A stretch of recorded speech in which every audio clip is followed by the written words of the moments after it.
Lawmakers in Canada have voted to expand that country's assisted dying regimen. The amendment will allow individuals who fear losing mental capacity to make advance requests for medical help to end their lives. Voicing her support for the legislation, Senator Pamela Wallin, a member of the Canadian Senators group who proposed the amendment, said in part, quote, "As someone with a history of dementia in my family, I seek the peace of mind that an advance request and consent to will provide."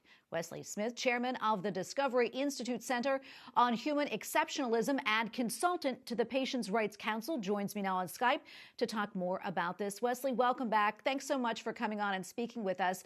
I'm curious, what's your view on this new legislation and the idea of allowing people to make written advance requests for medical help in ending their lives?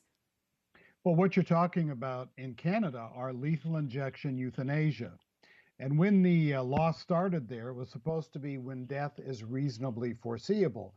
But terminal illness is never the issue. The issue is getting people dead who want to die. And over time, these laws expand and expand to the point where in Germany now, there's a constitutional right to suicide and to assistance for whatever reason is required or desired.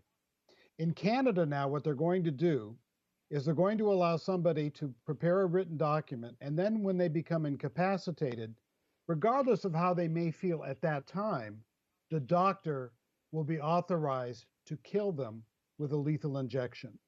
They do that in the Netherlands, they do that in Belgium, and now they're about to do that in Canada. And what makes this particularly worrying is Canada is our closest cultural cousins. So what is happening there certainly can bleed down and start affecting the United States. Yeah, and I want to talk about that. You know, what we are seeing here in the U.S. at the moment, 7 states are currently considering bills that would legalize assisted suicide for terminally ill patients. And there are also proposed bills in Hawaii and Washington state looking to expand legal assisted suicide. What do you think is behind this, and what's at stake? Well, what's behind it is the ideology. The ideology is that killing is an acceptable answer to human suffering. And what's at stake is whether we're going to care properly for people with serious conditions, with disabilities, terminal illnesses, and so forth, or whether we're going to decide that we can abandon them and kill them. You know, the true meaning of compassion is to suffer with.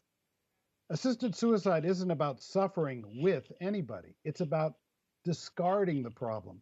And by the way, California has just also seen a bill filed to expand the guidelines for assisted suicide. And also, by the way, to force doctors who don't wish to participate in assisted suicide to refer to doctors they know will when they're requested by a legally qualified patient.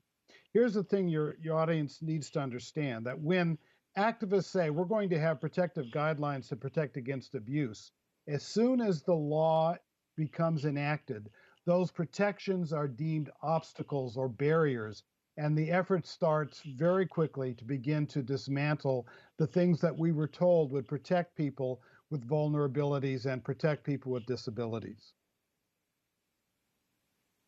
Wesley, thank you so much for your time today and talking with us about this very important subject. We really do appreciate it. Well, thank you for having me.